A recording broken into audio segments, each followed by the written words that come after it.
الحمد لله والصلاة والسلام على رسول الله. أعوذ بالله من الشيطان الرجيم. بسم الله الرحمن الرحيم. سبحان الذي أسرى بعبده ليلا من المسجد الحرام إلى المسجد الأقصى الذي باركنا حوله لنريه من آياتنا إنه هو السميع البصير. یہ 15واں پارہ ہے. اس سے بارے میں 2 صورتیں ہیں. سورہ بنی اسرائیل یہ مکمل ہے، اور دوسری صورت سورۃ الکہف جس کا بیشتر حصہ اس سے پارے کے اندر ہے اور کچھ حصہ جو ہے 16 پارے میں ہے. سورہ بنی اسرائیل اس کے 2 نام ہیں. ایک نام سورہ بنی اسرائیل اور ایک اس کا نام سورۃ الاسراء. یہ مکی صورت ہے اور اس صورت میں وہی مضامین بیان کیے گئے ہیں جو عموماً مکی صورتوں کے مضامین ہوتے ہیں: عقیدہ توحید، عقیدہ رسالت، نبی کریم صلی اللہ علیہ وسلم کی صداقت، قرآن پر جتنے بھی اعتراضات ان کے جوابات، اور عقیدہ فکر آخرت. یہ مکی صورتوں کے مضامین ہوا کرتے ہیں. ترمذی شریف میں عائشہ صدیقہ رضی اللہ تعالی عنہا کی روایت ہے کہ نبی کریم صلی اللہ علیہ وسلم جب بستر پر جاتے تھے تو سونے سے پہلے آپ سورہ بنی اسرائیل اور سورہ زمر جو ہے یہ دونوں صورتیں مکمل پڑھنے کے بعد آپ آرام کیا کرتے تھے. اس صورت کے آغاز میں اللہ تعالی نے نبی کریم صلی اللہ علیہ وسلم کے 2 سفر کا ذکر کیا ہے. ایک سفر اسراء ہے جو مسجد حرام سے مسجد اقصی تک آپ نے کیا تھا، اور دوسرا سفر سفر معراج کہ بیت المقدس سے آپ نے سدرۃ المنتہا تک سفر کیا. یہ سفر سفر معراج کہلاتا ہے. سفر معراج کتاب و سنت سے ثابت ہے. اس پر متواتر روایات موجود ہیں. تقریباً 25 صحابہ کرام ہیں جو اس حدیث کے راوی ہیں جو اس کو بیان کرتے ہیں. یہ جو سفر نبی کریم صلی اللہ علیہ وسلم کو کروایا گیا تھا کہ آپ نے مسجد حرام سے مسجد اقصی آپ پہنچے، پھر آپ نے وہاں نماز پڑھائی انبیاء کو. مسجد اقصی میں نماز پڑھانے کا مقصد یہی تھا کہ مسجد حرام اور مسجد اقصی اس کی تولیت، اس کی نگرانی اس پیغمبر کے پاس ہے، یعنی اس کے حقیقی وارث اہل ایمان ہیں. اس لیے آپ نے مسجد اقصی میں انبیاء کی امامت کروائی تھی. یہ اور بات ہے کہ آج وہ ہمارا جو قبلہ اول ہے وہ یہودیوں کے پاس ہے، ورنہ نماز پڑھا کر یہ ثابت کر دیا تھا کہ قیامت تک کے لیے مسجد اقصی کے جو حقیقی وارث ہے وہ اہل ایمان ہے. اور یہ جو سفر معراج ہے یہ نبی کریم صلی اللہ علیہ وسلم کا دوسرا بڑا معجزہ تھا. آپ کا جو سب سے بڑا معجزہ ہے وہ قرآن مجید ہے، اور دوسرے نمبر پر جو بڑا معجزہ آپ کو دیا گیا وہ سفر معراج کا تھا. یہ کسی اور پیغمبر کو حاصل نہیں ہوا. اور معراج آپ کو اس لیے کروائی گئی تھی آپ کو تسلی دینے کے لیے. اصل میں ایک ہی سال میں آپ کے 2 غمخوار فوت ہو گئے تھے. سیدہ خدیجہ رضی اللہ تعالی عنہ اور ابو طالب جو ہے ان کا انتقال ایک ہی سال کے اندر ہوا ہے، اور اسی لیے اس سال کو عام الحزن کہا جاتا ہے، یعنی غم والا سال جس میں اللہ کے پیغمبر کو اپنے 2 ہمدرد ان کے جانے پر بڑا غم ہوا تھا. تو اللہ نے اپنے پیغمبر کو تسلی دینے کے لیے اسی سال آپ کو معراج کروائی تھی.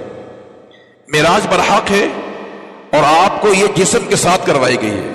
یہ کوئی روحانی یا خواب کا مسئلہ نہیں تھا، بلکہ آپ کو اسی جسد عنصری کے ساتھ جو ہے 7واں آسمان پر لے جایا گیا ہے.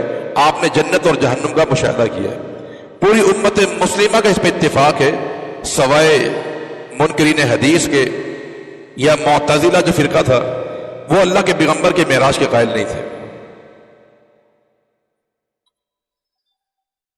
پھر نبی کریم صلی اللہ علیہ وسلم معراج پر کے مختلف آپ کو تحفے تحائف دیے گئے، اور یہ واقعہ معراج جو ہے قرآن مجید میں بیان کیا گیا ہے اس مقام پر بھی، اور کچھ اس کے احکامات سورۃ النجم میں بیان کیے گئے۔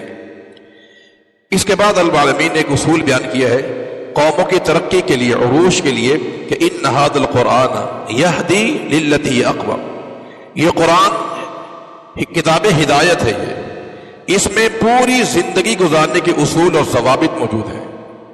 جو انسان قرآن کو اپنے لیے رہنما مانتا ہے ایسی قومیں ترقی کیا کرتی ہیں۔ ان اللہ یرفع بہذا الکتاب اقواما ویضع بآخرین، اللہ اس قرآن کے ذریعے قوموں کو ترقی دیا کرتا ہے۔ اس کے بعد ایک قباحت کا ذکر کیا گیا ہے جو عموماً انسان میں ہوتی ہے کہ وَيَدْعُ الْإِنسَانُ بِالشَّرِّ دُعَاهُ بِالْخَيْرِ، جیسے انسان اللہ تعالیٰ سے دعائے خیر کرتا ہے اسی طرح انسان دعائے شر بھی کرتا ہے، بد دعائیں بھی کر لیتا ہے اپنے بارے میں، یا اللہ مجھے برباد کر دے، یا اللہ میری اولاد کو برباد کر دے، فلاں کا بیڑا غرق ہو جائے، یہ بد دعائیں انسان دیتا ہے۔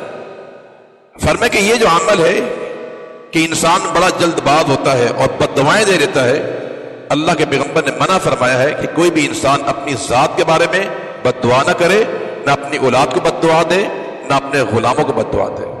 عین ممکن ہے کہ جس ٹائم آپ بد دعا دے رہے ہیں وہ دعا کی قبولیت کھڑی ہو سکتی ہے، تمہاری بد دعا قبول ہو جائے اور تمہارا بیڑا غرق ہو جائے۔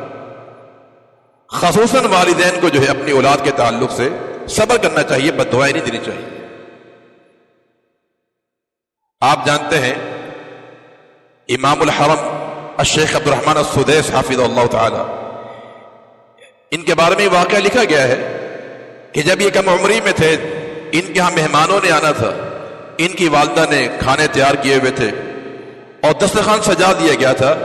یہ جب باہر سے آئے تھے ان کی مٹھی میں مٹی تھی اور انہوں نے وہ مٹی آ کر وہ ڈونگے جو سالن کے تھے اس میں ڈال دی۔ کیا کیفیت ماں کی ہوگی اس موقع پر کہ جس نے کچن میں اتنی گرمی برداشت کی، خرچہ الگ ہوا ہوگا۔ اس حالت میں اس کی والدہ نے کیا کہا تھا کہ جا تجھے اللہ تعالیٰ حرم کا امام بنا دے۔ اللہ رب العالمین دعا قبول فرما لی، اور آج سے امام الحرم ہی نہیں ہے بلکہ ائمۃ الحرمین کے وہ کیا ہے، نگران بھی ہیں۔ تو کبھی بھی انسان کو کسی موقع پر ماں ہو یا باپ ہو اپنی اولاد کو بد دعا نہیں دینی چاہیے۔ اس کے بعد رب العالمین نے ایک صالح معاشرے کی تشکیل کے لیے کہ ایک بہترین معاشرہ قیام میں آ جائے، اس کے لیے چند اصول بیان کیے۔ نمبر ایک رب العالمین کی عبادت کی جائے، شرک نہ کیا جائے۔ نمبر 2 والدین کے ساتھ احسان کیا جائے۔ نمبر 3 کنجوسی نہ کی جائے۔ نمبر 4 قریب رشتہ دار ہیں، مسکین ہیں اور فقیر ہیں، ان کے ساتھ تعاون کیا جائے۔ اور نمبر 4 فرمایا اولاد کو قتل نہ کیا جائے۔ نمبر 5 زنا کے قریب انسان نہ جائے۔ نمبر 6 یتیم کا مال انسان نہ کھائے، وعدے پورے کرے، اپنی زبان پہ کنٹرول کرے، اور فرمایا کہ کبر اور تکبر اور نخوت انسان میں نہیں ہونی چاہیے۔ یہ کسی بھی معاشرے کو بہتر بنانے کے لیے، ایک صالح معاشرے کی تشکیل کے لیے یہ اسلام نے بہترین ہمیں اصول عطا فرمایا۔ اور ان میں جو خصوصاً جو مسئلہ بیان کیا گیا ہے وہ ہے والدین کی اطاعت کرنا، خدمت کرنا۔ والدین انسان کے مشرک ہوں یا مسلمان ہوں، دونوں صورتوں میں ان سے حسن سلوک کا حکم دیا گیا ہے۔ اللہ کے پیغمبر کے صحابی تھے حارثہ بن نعمان رضی اللہ تعالیٰ عنہ، انہوں نے اللہ کے پیغمبر سے پوچھا تھا کہ میں اپنے والدین سے کس انداز سے گفتگو کروں، میرا انداز کلام کیا ہونا چاہیے؟ آپ نے جواب دیا کہ اپنی اولاد کو اپنے ماں باپ سے اس طرح کلام کرنا چاہیے کہ جیسے خطا کار غلام جو ہے اپنے مالک کے سامنے کلام کرتا ہے۔ غلام بھی ہو، خطا کار بھی ہو، تو کس انداز سے وہ مالک سے بات کرے گا؟ آنکھیں جھکا کر، شرمندہ ہو کر بات کرے گا وہ۔ کہ اسی انداز سے اولاد کی ذمہ داری بنتی ہے کہ اپنے ماں باپ سے غلام بن کر، خطا کار بن کر کلام کرنا چاہیے۔ اسلام نے بڑی تاکید بیان کی اس کے تعلق سے بارے کہ والدین سے اچھا سلوک کیا جائے۔ اور دوسرا جو یہاں اہم مسئلہ بیان کیا گیا ہے کہ وَلَا تَقْرَبُوا الزِّنَا، زنا کے قریب بھی نہیں جانا ہے، اور قتل نہیں کرنا۔ یہ دو جرائم بڑے خطرناک ہیں۔ جو قتل نفس ہوتا ہے اس سے انسانیت کا کام ختم ہوتا ہے۔ جب کسی معاشرے میں قتل عام ہو جائے تو انسانیت داؤ پہ لگ جاتی ہے، اور زنا سے انسان کا نسب نامہ خراب ہوتا ہے۔ تو دونوں جرائم کو اسلام نے حرام قرار دیا ہے۔ اور زنا کے تعلق سے اسلام نے ایسے ایسے ہمیں اصول دیے ہیں کہ انسان اگر ان پہ عمل کر لے تو زنا کے قریب بھی نہیں جا سکتا۔ مثلا اسلام نے تعلیم یہ دی ہے کہ کوئی بھی لڑکا یا لڑکی، مرد یا عورت خلوت میں نہ جائے، اگر اجنبی ہے تنہائی میں نہ جائے۔ قل للمؤمنین یغضوا من ابصارہم وقل للمؤمنات یغضضن من ابصارہن، اہل ایمان مرد اور عورتیں اپنی نگاہ جھکا کے رکھیں۔ دیوروں کے پاس جانے سے منع کیا ہے، غیر محرم کے ساتھ سفر کرنے سے منع کیا گیا ہے۔ یہ سارے ذری اصول ہیں کہ ولا تقربوا الزنا، اگر ان پر عمل کر لیا جائے تو زنا کے سارے راستے بند ہو جاتے ہیں۔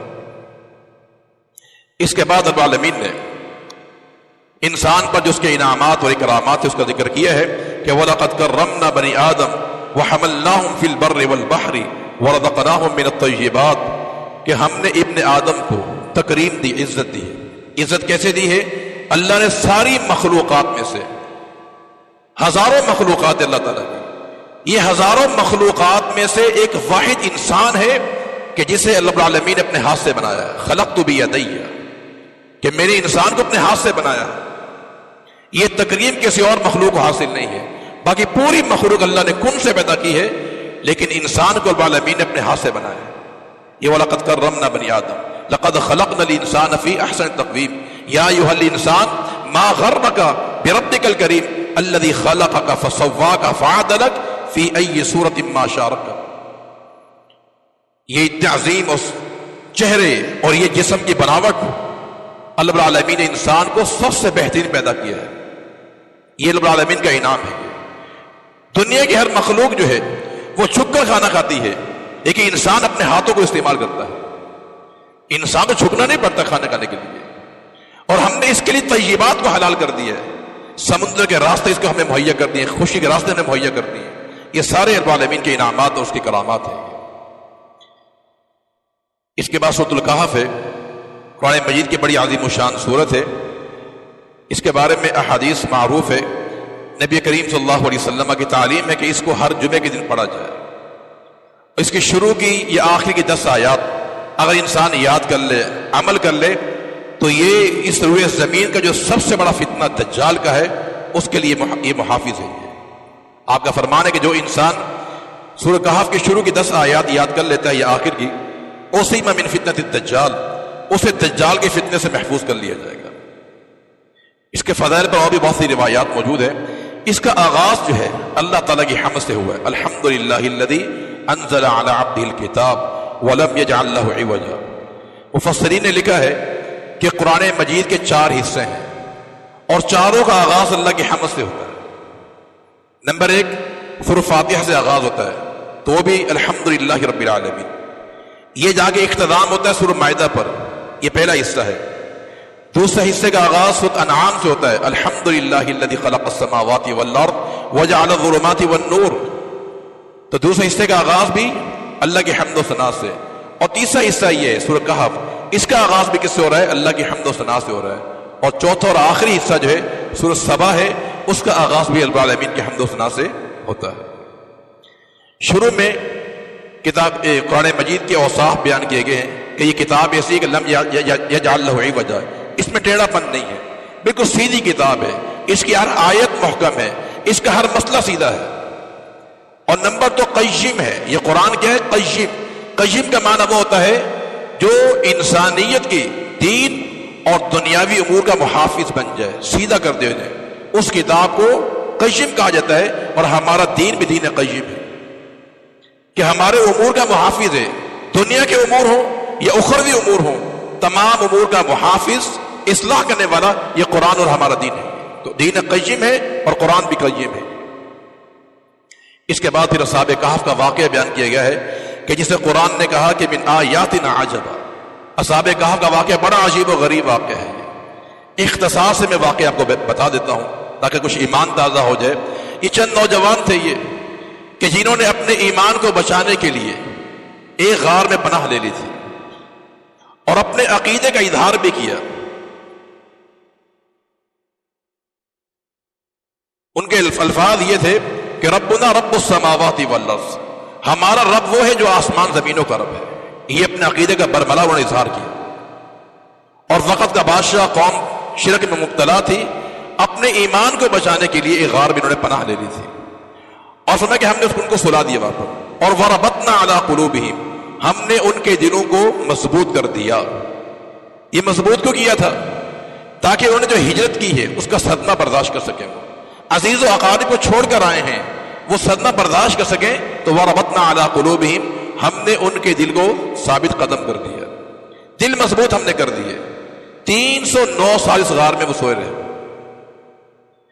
اور جب سورج طلوع ہوتا تھا تو بالکل دائیں طرف سے ہوتا تھا، اور جب غروب ہوتا تو بائیں طرف سے. حالانکہ ہمیں کہ یہ کشادہ مقام پر سوئے ہوئے تھے. وَهُمْ فِي فَجْوَةٍ مِّنْهُ، بالکل کھلا ماحول تھا. لیکن العالمین نے سورج کو پابند کیا کہ تو نے اپنی کرنیں ان پہ ڈالنی نہیں. وَتَرَى الشَّمْسَ إِذَا طَلَعَتْ تَظَاهِرُ مِنْ كَهْفِهِمْ ذَاتَ الْيَمِينِ وَإِذَا غَرَبَتْ تَقْرِضُهُمْ ذَاتَ الشِّمَالِ وَهُمْ فِي فَجْوَةٍ مِّنْهُ. جب سورج نکلتا تھا تو دائیں طرف سے کٹ کر نکلتا تھا، اور جب غروب ہوتا بائیں طرف سے غروب ہوتا تھا. اللہ العالمین نے ان کے لیے انتظام کیا ہے. 309 سال سونے کے بعد یہ بیدار ہوئے، اور پھر آپس میں گفتگو ہوئی کہ ہم کتنا سوئے ہیں. کہا ایک دن، یہ آدھ دن سوئے ہوں گے. ان کو کیا معلوم کہ 309 سال، کئی صدیاں گزر چکی ہیں. اب کھانے کی حاجت طلب ہوئی کہ کھانا ہونا چاہیے، تو ایک بندے کو روانہ کیا اور اسے کئی احکامات دیے. کہا کہ فَبَعْثُوا أَحَدَكُمْ بِوَرَقِكُمْ هَٰذِهِ، یہ سکہ لے جاؤ اور شہر میں جاؤ اور دیکھنا فَلْيَنظُرْ أَيُّهَا أَزْكَىٰ طَعَامًا، کھانا لے کے آنا لیکن طعام ازکا ہونا چاہیے، پاکیزہ کھانا، حرام نہیں. یہ اولیاء الرحمان ہوتے ہیں کہ کھانا حلال کھاتے ہیں. اور کہا کہ وَلْيَتَلَطَّفْ، لوگوں سے گفتگو نرمی سے کرنا.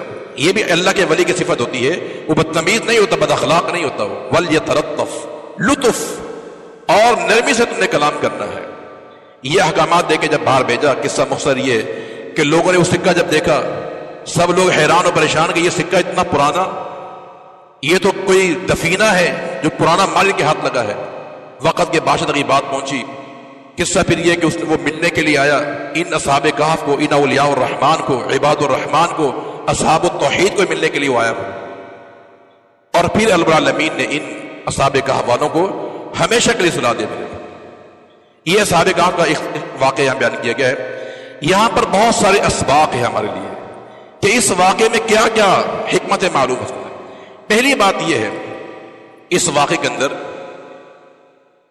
کہ ایک انسان کو، ایک مومن کو اپنے ایمان کو بچانے کے لیے جتنی بھی تغذو کرنی پڑے وہ کرے. وہ اسے ہجرت کرنی پڑے، اپنا گھر بار چھوڑنا پڑے، وہ انسان کو کر لینا چاہیے.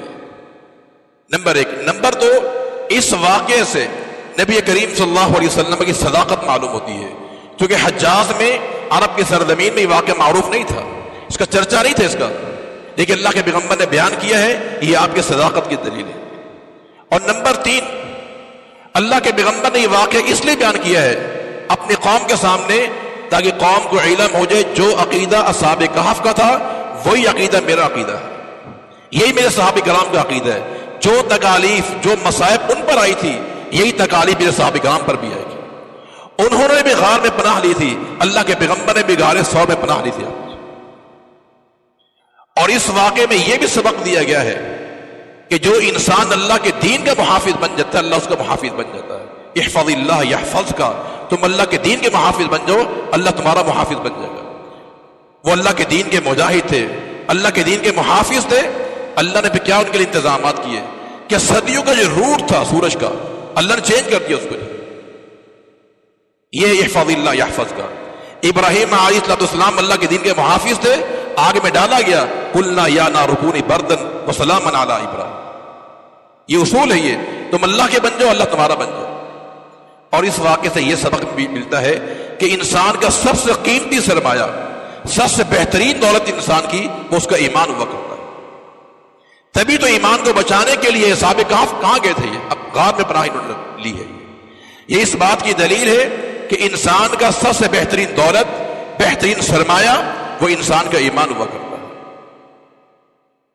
اور پھر آخر میں اللہ العالمین نے یہ بات ارشاد فرمائی ہے کہ جو دنیا دار لوگ ہیں، جو دنیا پرست ہوتے ہیں، وہ اپنے مال پر، اپنے اولاد پر، کنبے قبیلے پر، خاندان میں فخر کرتے ہیں کہ میں بڑا مالدار ہوں. یہاں واقعہ بیان کیا العالمین نے دو بندوں کا جن کا باغ تھا. فخر پہ آ گیا، میرے پاس مال زیادہ ہے، اولاد زیادہ ہے، میرا خاندان بڑا اعلیٰ ہے. اللہ نے جواب دیا کہ یہ اولاد، یہ مال، یہ خاندان کو معیار نہیں ہے کامیابی کے لیے. قرآن نے معیار بیان کیے ہیں کہ والباقیات الصالحات خیر عند ربک ثوابا وخیر عملا.